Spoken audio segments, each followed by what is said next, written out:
Au thème de campagne, l'économie bien sûr, grand oral ce matin pour tous les partis politiques en campagne pour les législatives devant les chefs d'entreprise et les organisations patronales. Chacun va défendre son programme économique. Le MEDEF inquiet des mesures annoncées notamment par le Rassemblement national et le nouveau Front populaire. Si ces programmes se concrétisaient en 2024 ou après, ils provoqueraient des hausses d'impôts, le départ des investisseurs étrangers et des faillites massives d'entreprises. Voilà ce qu'a déclaré le MEDEF. L'annonce de cette dissolution a eu l'effet d'une bombe dans le monde économique.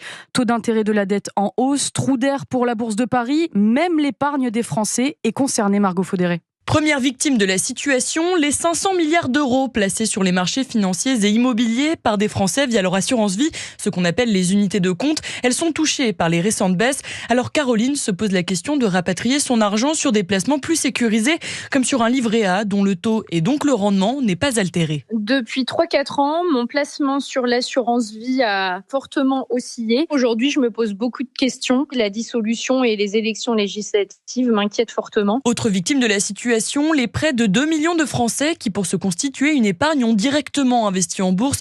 Face au mouvement de ces derniers jours, certains Français investisseurs ont décidé de vendre leurs actions.